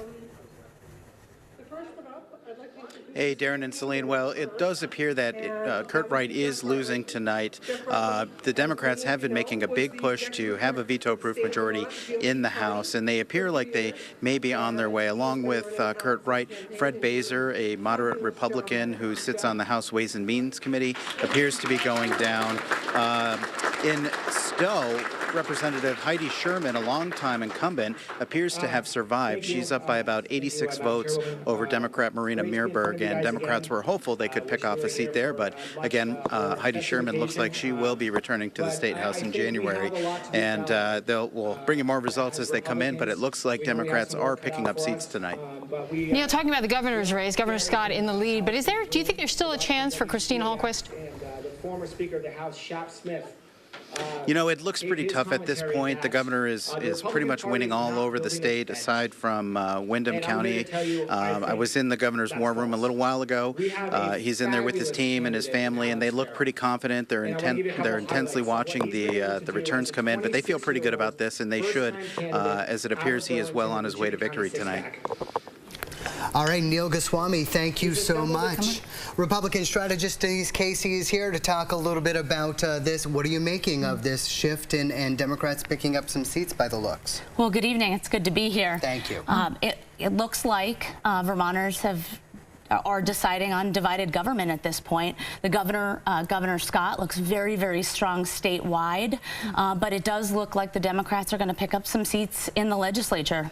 When we talk about the governor's race, Christine Hallquist, making history by even just getting this far, are you surprised that the race is as far, the margin is as wide as it is? Well, given that turnout is so high, it is a little surprising that she's not doing a little better. It is early, still a lot of precincts to report. But again, these races, folks know Governor Scott. He's been campaigning hard. He's well known. He was in the Senate for 14 years. And Christine Hallquist has struggled really to get out there and connect with voters. And you mentioned the high voter turnout. Does that typically not play well for Republicans? Well, it doesn't. In deep blue Vermont, this higher turnout would stand to reason would benefit Democrats, and we are seeing that down the ticket with some of these House and Senate races. Now, it's not all bad news for Republicans. It looks like Casey Toof in Franklin County will take Corey Parent's seat. Corey Parent looks very strong for the Senate, and things look okay for Republicans in Rutland. Again, it's early. It's not all bad news for Republicans, but it does look like Democrats will pick up seats in the legislature. Now, I know you're a Republican strategist, but what do you think happened with Christine Hallquist? What went wrong? in terms of why she's not resonating more with voters? Well, as you've talked about a lot tonight, it's difficult to unseat a first-term governor. Governor Scott is incredibly popular. Name recognition is something she's struggled with. She struggled to raise money. I think a lot of folks, certainly I thought, given the profile of her race, that she would raise more money. That did not happen. And I think that that's really been a challenge for her to get out, to get her name out there, and to connect with voters. Denise Casey, thank you so much. Nice to see you. Appreciate your time. Well, don't go anywhere. Channel 3 special coverage of election 2018 rolls on tonight. Next, updates on the races in New Hampshire.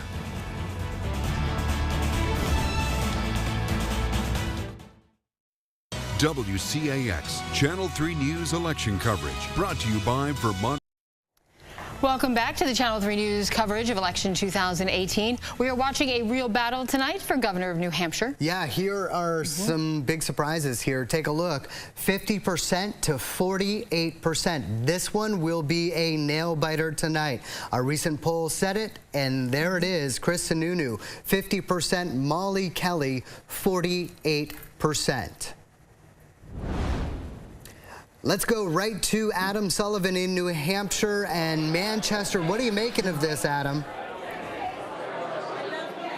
Darren, cautiously optimistic. That's the word from Governor Chris Sununu. He has actually been here at the headquarters, Sununu headquarters, Republican headquarters, for about an hour now. He's been mingling with the crowd, shaking hands, and thanking his staff and supporters. He told me that really this is a night, win or lose, to talk about the accomplishments that he has made over the past 2 terms. He points to full-day kindergarten. He points to investments in the mental health system, in the money for the opioid crisis. And again, you know, Chris Sununu, really, this was his race to lose. He has been ahead in the polls for the past month, double-digit leads, though the race has been tightening. A recent poll from the University of New Hampshire had this race neck and neck, and obviously that's playing out tonight, Darren. And Molly Kelly, really, you know, the Democrat, she has an uphill battle. She lacks the name recognition that Sununu has, and she also lacks, you know, fundraising capacity. Sununu has raised thousands, hundreds of thousands of dollars for this campaign, and that obviously plays a factor, getting on television ads and getting your message out there. But right now, again, the governor says he is optimistic about his prospects tonight, but it is early, so, you know, I think we're under half the precincts reporting, so we could be in for a very long night here in New Hampshire. Darren, Celine? Adam, you know, for our Sununu's camp, you know, with her, she's a relative unknown. Why do they think this race is as tight as it is? Well, Celine, I think it's that so-called blue wave. Molly Kelly has really sort of tied Sununu to the Trump campaign and to sort of the negativity that is turning off a lot of voters, you know, negativity coming out of Washington. And Kelly has really made an effort to tie him to that tone. But you know, the independent voters in New Hampshire really pride themselves on their politics, and it's not often that undeclared voters head into the polls and vote straight party ticket or protest their vote in that sort of way. But obviously, you know, because of the mood in Washington, that is trickling down here in New Hampshire. But how much, really, that will be decided at the polls. The Democrats are counting on big turnout. That will help their candidate, and also being able to sway those undeclared voters, the largest voting group here in the Granite State. Celine, Darren? Adam, thank you very much. Well, in the Vermont governor's race, incumbent Phil Scott looking like he's headed to victory. Well, we visited the governor in his hotel room at the DoubleTree Hotel just a short time ago. There you see him sitting with all of his folks, everybody who helps run that campaign, and they are watching election coverage on Channel 3 in that room. They say they are hopeful for a victory. You can see the governor taking notes, listening to what's going on, maybe doing a little math. Who knows what's happening there? But again, the governor saying that he is optimistic that he is going to take this tonight. We've been giving you the vote totals from Vermont's top races all night long, but is the support for the candidates uniform across the state? Let's take a look at the numbers broken down by county. We start with the governor's race. And right now, Christine Holquist is only picking up Windham County. The rest going to Phil Scott with 124 of 271 precincts reporting. In the lieutenant governor's race, a lot of green for David Zuckerman, the incumbent progressive Democrat. Right now, Dawn Turner, the Republican, taking the top tier of Vermont. We're talking about Essex, Orleans, Franklin, and Grand Isle counties, as well as Rutland County, which is a Republican stronghold. Now, in the U.S. Senate race, Bernie Sanders is running as an independent, represented in gold. And there's a lot of gold, but there's also a lot of weight on there, so I'm not sure what that was all about.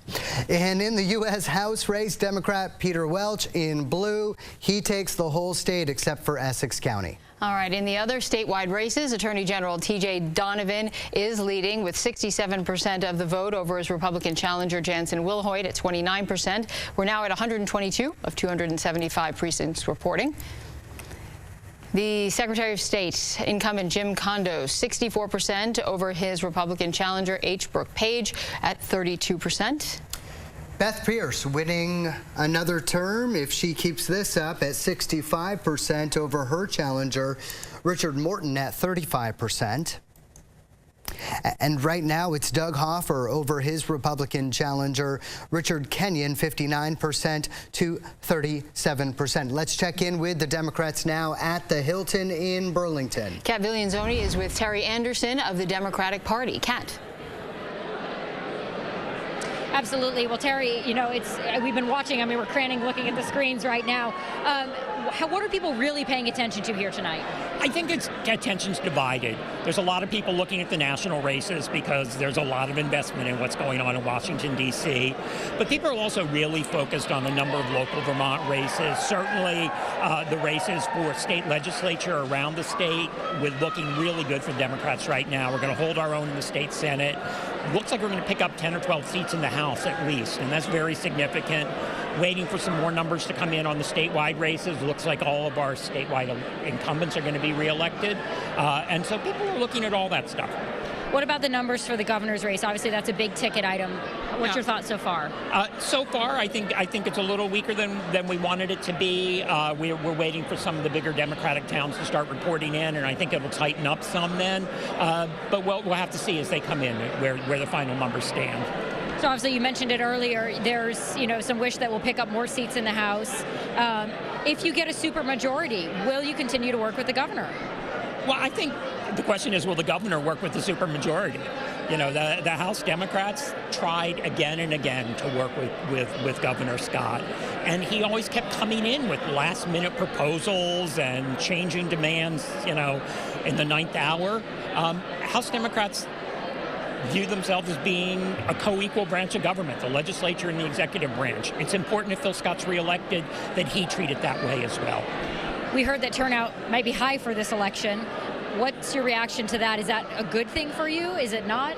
Oh, high turnout is good for everybody. I mean, it's good for our democracy, and it is good for the Democratic Party as well. We know that when people turn out, Democrats do better.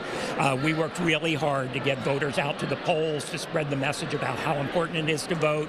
It sounds like nationally they're saying that right now it may be 100 million people voting nationally in a midterm, which is something we haven't had ever happen before. So that kind of enthusiasm we're seeing in Vermont as well, we're all for it.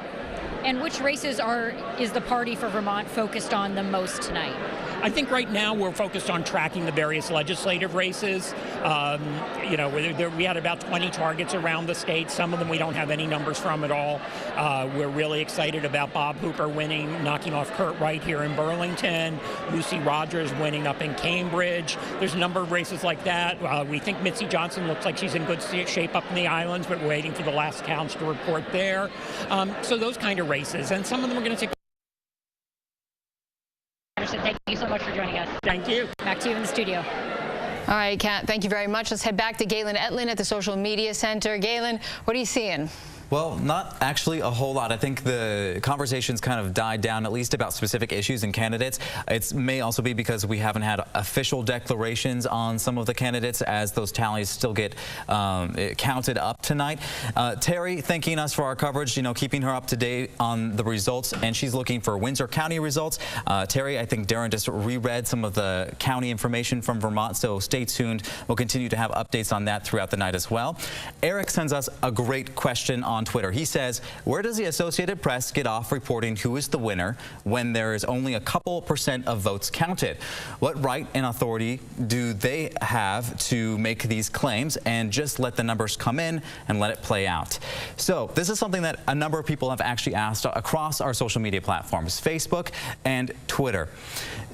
So the AP did an exit poll with 1,000 Vermonters, and so it bases a lot of its projections based off of some of those polls that it makes. Now, we do know that polls are not always 100% correct, and the results could change as we go throughout the night, and that's what makes our live coverage, I feel, important in the sense that we will continue to update those numbers.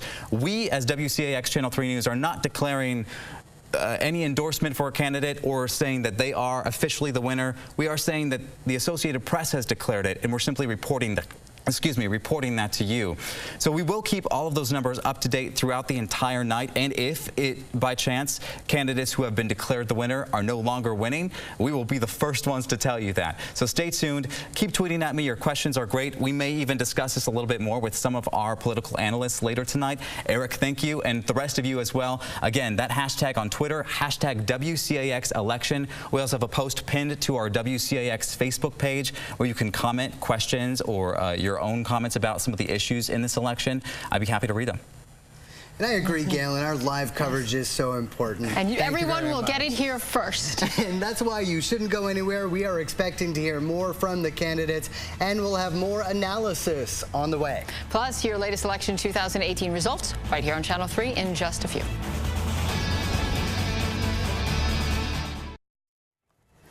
Well, a lot has been decided in election 2018, but there are still some big races to be decided. Especially in New York, where the polls only closed about 40 minutes ago. In the 21st District congressional race covering northern New York, incumbent Elise Stefanik and challenger Tedra Cobb. We have no results yet from that race, so we're just going to have to be patient. Kelly O'Brien is standing by in Glens Fall with the very latest on that race. And God, it must be tense there right now, Kelly. Yeah, definitely. People are talking. They are watching these numbers come in live on these big screens. You can hear there's actually some speakers here, too, talking all about the importance of having Elise being reelected and why they do not want to see a Democrat there. So these numbers, as we said, we're watching them come in live as we can, learning more. And when we have those results, of course, we will bring them right here to you. Kelly O'Brien in Glens Falls, thank you. And here are some early numbers in other big New York races right now. In the governor's race, Andrew Cuomo, 78% over Mark Molinaro, and I believe he has been declared the winner in that race. Let's move on to the U.S. Senate race. Kirsten Gillibrand, 81% over Shel Farley, who has 19% right now, with 3,260 of about 16,000 reporting. Well, we've been telling you all night about the candidates at the top of each race, but there are plenty of third-party and independent candidates who ran in this election. In the race for U.S. Senate, there were 9 people on the ballot. Bernie Sanders is at the top, followed by his closest Republican challenger, and then the rest of the ticket. A lot to choose from in that race. Against a very powerful incumbent. Still going. See, I mean, that's how long it was. So the U.S. House race, Peter Welch and Anya Tinio, the big two here, but several others ran for Welch's seat, as you can see. Yeah, Chris Erickson, Laura Potter, to name 2 more that were on the bottom of the 4. And now let's get to the governor's race. Here are some of the folks who ran in that race. Of course, we've been talking about Phil Scott and Christine Hallquist all night, but some other folks also ran for governor in You see them right there. Some of those folks, perennial candidates. We see them on the ballot just about every year. Common in Vermont, isn't it? It is. And in the race for lieutenant governor, obviously, we have the lead. We have the incumbent David Zuckerman and his Republican challenger Don Turner. But again, there were still 3 on this ballot. So, you know, it keeps it exciting, doesn't it? It sure does. Keeps it exciting. And let's gives talk everybody about, a shot, doesn't it? Let's talk about election night excitement with Denise Casey, again, a Republican strategist for us this evening. Thanks for joining us again. Good evening. So we were talking a little bit about sort of division of power. Now, especially if the Democrats are picking up some more seats tonight, what do you mean exactly by that? And is this good, perhaps, for policy and politics in the state of Vermont? Well, I think it is. You know, Vermonters are notorious ticket splitters, and what that means is they may vote for a Democrat for one office and a Republican for another, an independent for one office, a progressive for another. And so what we've seen tonight, and again, it's early, there's still lots of votes to be counted, but what we've seen tonight is an overwhelming number of Vermonters pick Governor Phil Scott to lead, to be our executive. And many of those voters then selected a Democrat to represent them in the state Senate or in the General Assembly in the House. And, you know, I think it's probably pretty unlikely that those Vermonters took the time to go and vote today for gridlock, for, you know, for conflict, for the kind of Washington-style challenges that we're seeing. Instead, they really expect these leaders to sort this out, to figure out a path forward. I think it's a clear endorsement for an affordability agenda of some kind, but they expect progress. But doesn't that cause challenges, though? I mean, because you're having representatives from both sides. I mean, we've seen this historically. That causes problems. That makes it harder to pass legislation, to move things forward. It can. We did see 6 years of one-party rule under Governor Peter Shumlin and a Democrat-controlled House and Senate, and there were lots of challenges for advancing policies and making progress on issues, even with one-party rule. This is a very diverse body. There's no question about it. Lots of independents, some moderate Democrats, some pretty moderate Republicans, and so it will be a really big challenge for this group to come together to carry out the people's agenda, but that's what Vermonters expect them to do. But I think you kind of nailed it on the head a little while ago. In fact, I'll quote a buddy of mine who I was chatting with over the weekend who said, if you look at my ballot, you would think that I was a crazy person because I vote all over. And Vermont really has a history of just picking who they think is best to fill that seat. It's about having faith for your people to do the job. Yep. That's right, and we know that a lot of Vermonters know the individuals that they're voting for, even the governor. They've met him, he's been in their communities, and so, you know, that also, I think, contributes to this inclination to ticket split, to vote for the person. But again, the expectation is that these leaders are going to figure out a way to carry out the people's agenda. What is going to be the thing that you're going to watch tonight that you think everybody should really be paying close attention to? Well, I mean, the obvious one are the numbers in the House. So will Democrats have that veto-proof supermajority that we've been talking so much about? They need 100 seats out of the 150 member body. It's possible that they'll get there, but even if they don't, they will have a coalition of some willing progressives. But again, we know that there's a similar coalition of moderate Democrats. So it remains to be seen whether or not they'll have the numbers to secure that veto-proof supermajority. Denise Casey, thank you. Great to talk with you. All right, let's take a look at the numbers for Vermont's lieutenant governor race. Let's see, incumbent David Zuckerman at 56% and his GOP challenger Don Turner at 42% with 135 of the 275 precincts reporting. All right, let's check in with Avery Powell. There he is right there. What's going on, Avery? Darren Celine, still a lot of excitement here, and as you just said, David Zuckerman is leading Don Turner. And this race is interesting because both men have served a long time in politics. Zuckerman since 1997 in the Vermont House, so it's kind of giving Vermonters two different ideas of what Vermont should be run like, and also two different Vermonters who have both had a long history in politics. But David Zuckerman actually, since he is a progressive Democrat, he went over to the Progressive Party's campaign headquarters and then to celebrate there. So He has left here, but we're still going to wait to see what's going to happen later on tonight. Celine, Darren, back to you. So, Avery, is he comfortable with his lead right now? Did you get a chance to chat with him about that? As far as what we're seeing right now, 57% to 42%, is he okay with those numbers? He thinks he's going to hold on? Well, I just reached out to the campaign a few moments ago. Haven't heard back yet, but when I talked with him earlier in the night, he seemed very comfortable even without knowing any of the numbers. So he seemed pretty confident that he was going to take this race.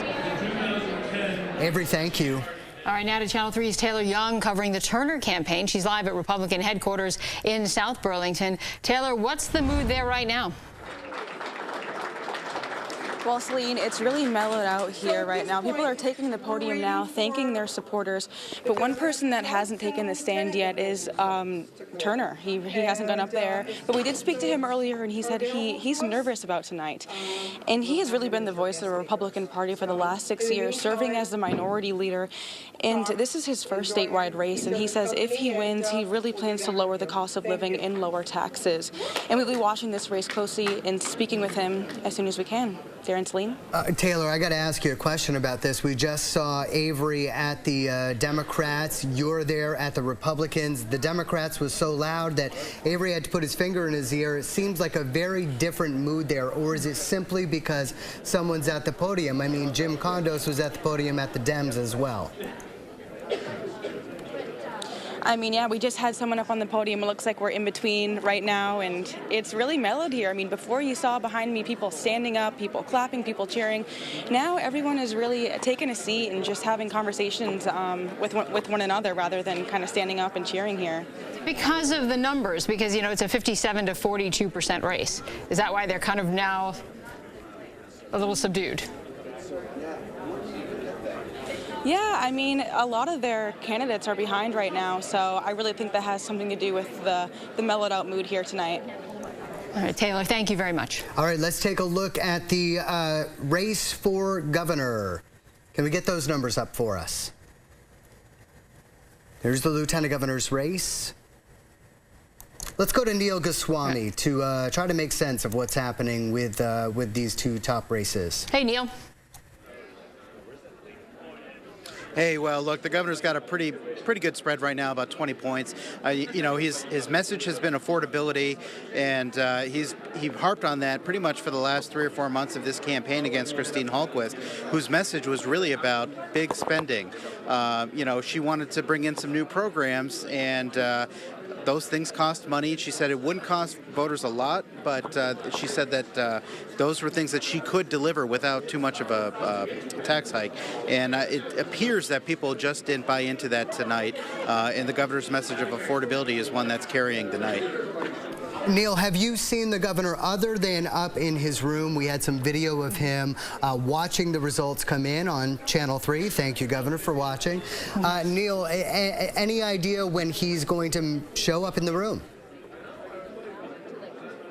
Well, we have heard from his campaign manager that Christine Hallquist has not yet conceded the race. They're waiting for that to happen. When it does, he will make his way down to the ballroom here, at which point we do expect it'll be a little more cheery in the room when he delivers the victory speech. So that probably will happen shortly.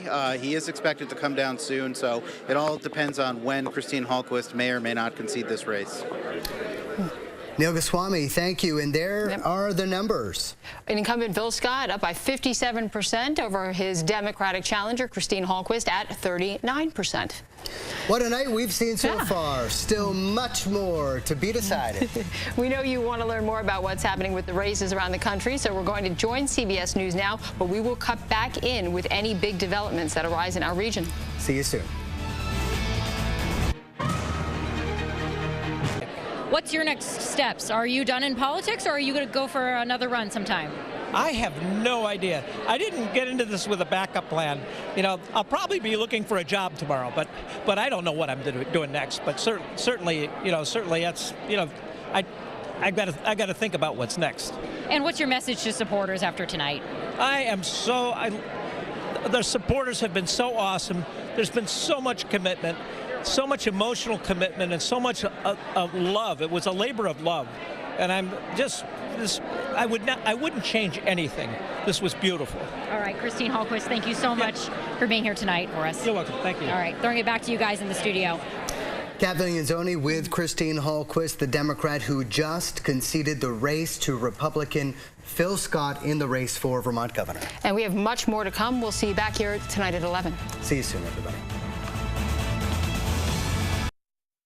You're watching WCAX, live coverage of Election Night 2018. Welcome back to Election 2018. I'm Celine MacArthur. And I'm Darren Perrin. Vermont voters have handed Governor Phil Scott a second term in office. Let's take a look at the numbers. Incumbent Phil Scott beating Democratic challenger Christine Hallquist 56 to 39%. And now he is getting ready to give his victory speech. He is at the podium now. Let's listen in. You know, throughout my life, whether it be in business or racing or politics, I've been able to bring people together who have the right attitude, the right chemistry in order to be successful. So I'd like to thank my team right now, both my campaign team, who worked the long days that became even longer nights, and if they could just step out here for a minute, I'd like to thank Brittany. Come on up, Brittany. Jason.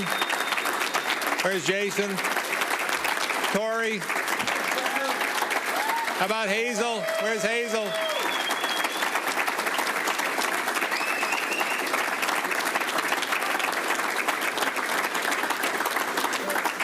And what's really amazing is this is our core. This is the four. They brought it home, you know. The average age of these four is about 25. And 3 out of the 4 are either going to UVM or graduating from UVM. So we have a lot to be proud of.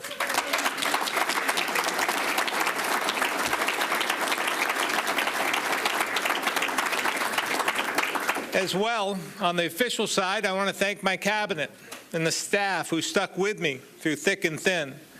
I'm blessed with an incredibly talented team, so loyal and so bright, who have spent the last 2 years working to make the vision that we share for Vermont a reality.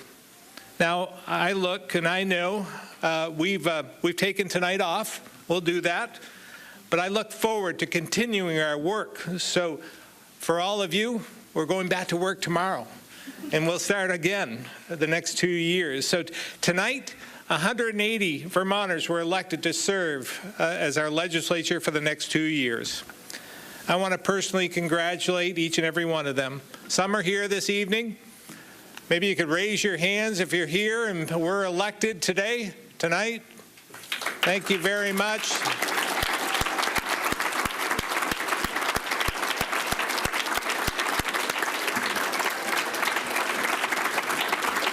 And I look forward to working with you in the coming months. And work being the key word, because there's so much to do.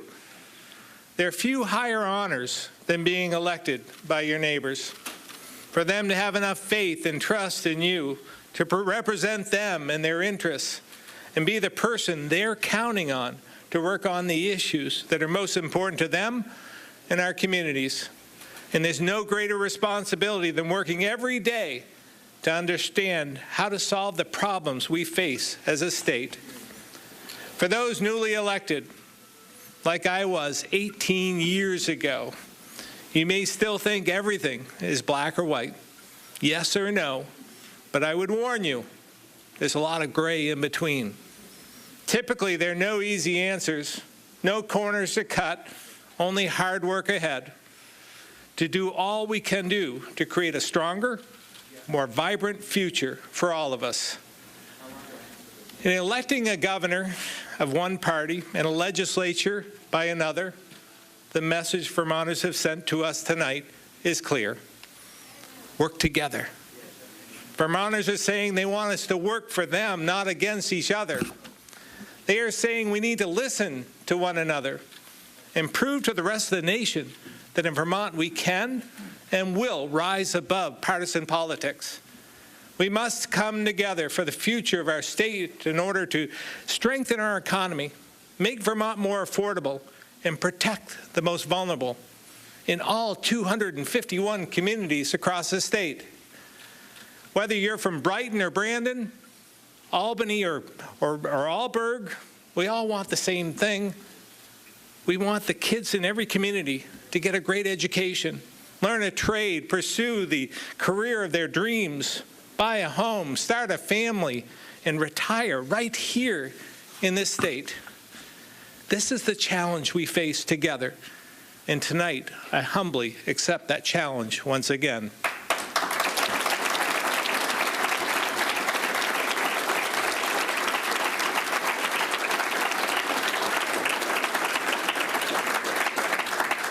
I also want to thank my opponent, Christine Hallquist, for stepping up and running an energized and historic campaign.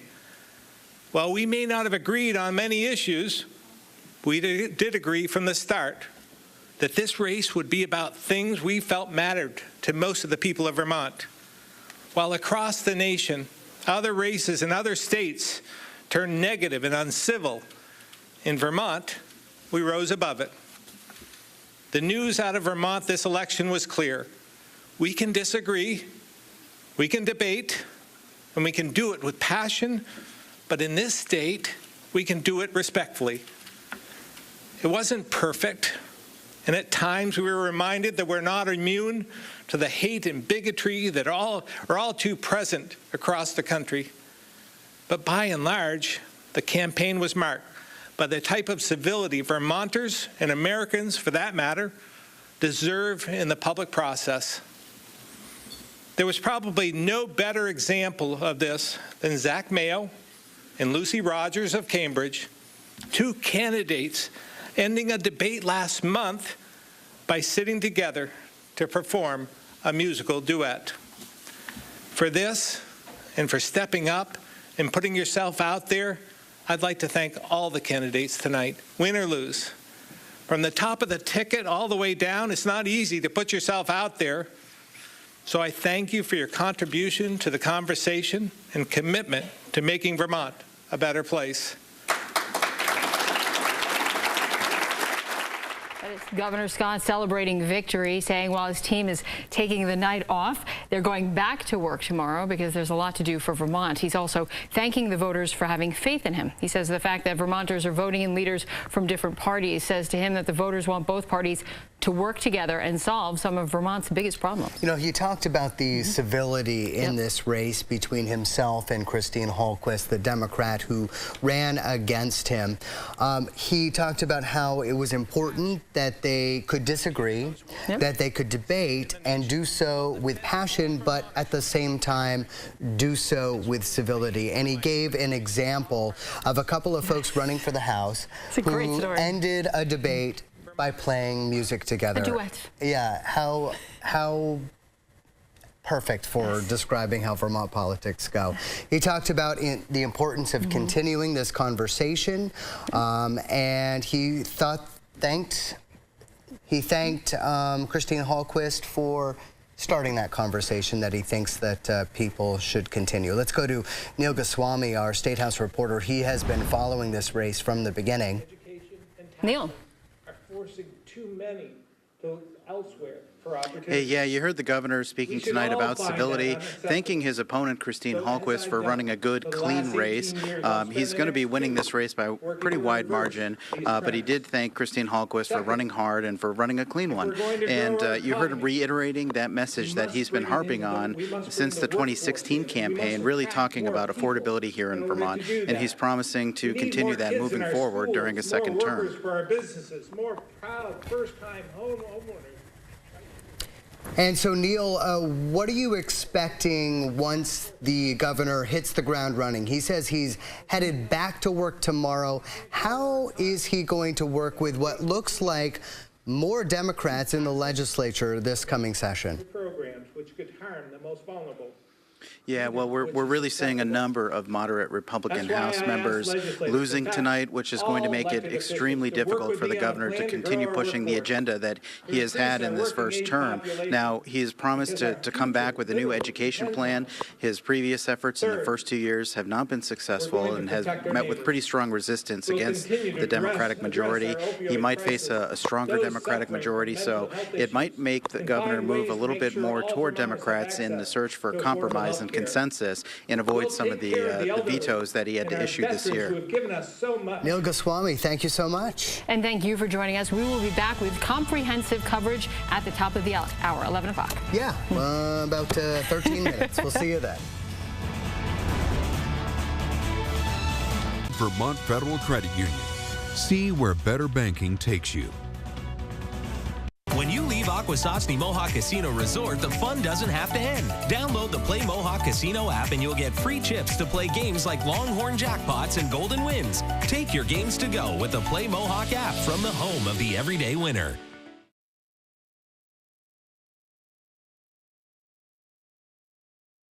Governor Phil Scott wins a second term as Vermont's governor, defeating Christine Hallquist by double digits. Both candidates complimented each other for running civil campaigns. Here is some of what Scott had to say to his supporters. While we may not have agreed on many issues, we did agree from the start that this race would be about things we felt mattered to most of the people of Vermont. While across the nation, other races in other states turned negative and uncivil, in Vermont, we rose above it. The news out of Vermont this election was clear. We can disagree, we can debate, and we can do it with passion, but in this state, we can do it respectfully. And we want to take a look at where the candidates gained their support around Vermont. The red counties will indicate where Phil Scott did well, blue counties where Christine Hallquist did well. And as you see right here, really the only county she picked up with a stronghold was down in Windham County. The rest of the state has gone red for Phil Scott. This is with 236 out of 271 precincts reporting. Now, typically, Chittenden County is one you can kind of bank on going blue. Not the case in this race. Also, her own home county of Lamoille County, also a red for Phil Scott.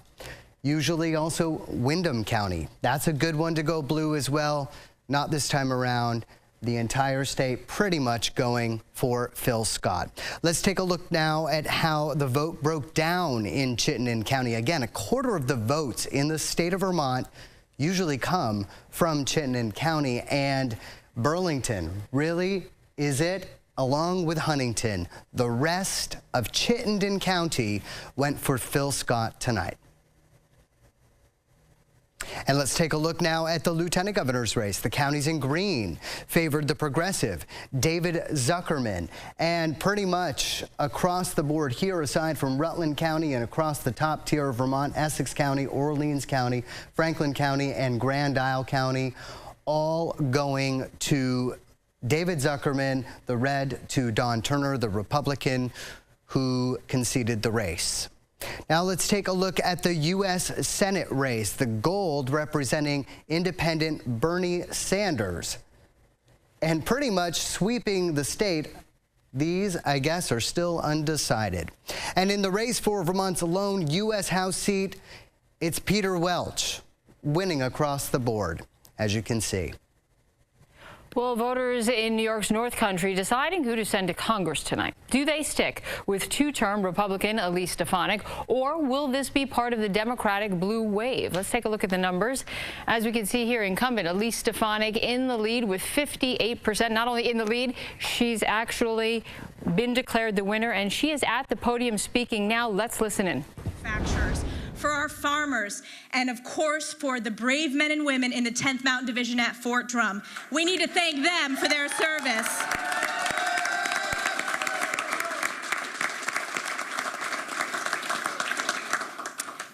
We have done a lot of hard work in this campaign. We've made over 400,000 outreach phone calls. We've knocked on 32,000 doors. We have over 2,000 volunteers. This was a get out the vote effort that has been built over the past 4 years. This seat in Congress is your seat, and it will always be your seat, and I'm so humbled to earn your support and trust for another term. And I also want to thank my family who is here today, my husband, Matt, who last time was and my parents and my brother who are here today. So let's celebrate our big wins. Thank you very much for all of the support.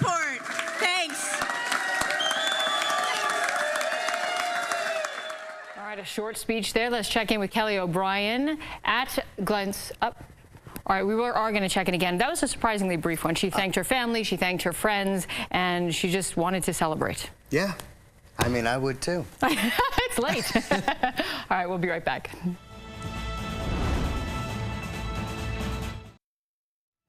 Two big ticket items on the ballot in Burlington tonight. Let's see what the city voters had to say. Burlington voters have approved a $70 million bond to upgrade the city's high school and have approved the $30 million bond to upgrade wastewater and stormwater systems. Now, Liana Ferraro is our City Hall reporter.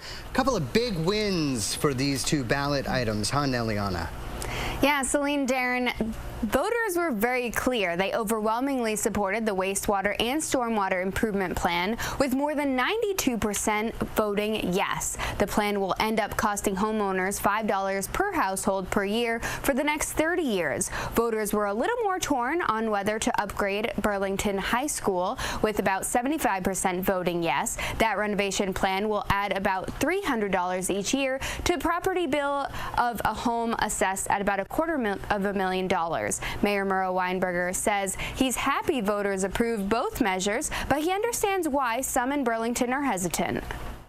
People are right to be concerned about costs. We have substantial property tax burdens in this community, and it's a reason we've worked very hard. I'm proud that of my 7 budgets, 6 of the 7 have not involved a property tax increase.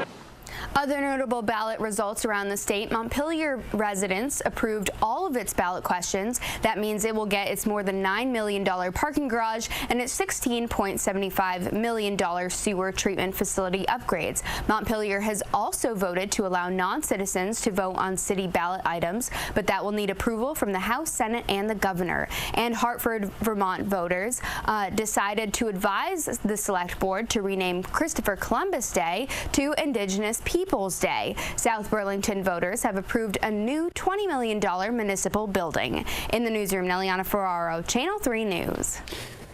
Neliana, thank you. Well, a big night for Vermont's most popular leaders, Senator Sanders and Congressman Welch, keeping their seats. And Governor Scott also goes back to work, as he said, tomorrow, to continue into his second term in the state's top job. Democrats appeared to have gained some seats in the state legislature, too. So you want to tune in starting at 5 a.m. because we're going to have more reaction and analysis to really show you the impact that all of these decisions are going to have on voters in New York, in Vermont, and in New Hampshire. Absolutely, and check out our website as well, WCAX.com. Thank you so much for joining us tonight on Election 2018. Good night. Good night, everybody.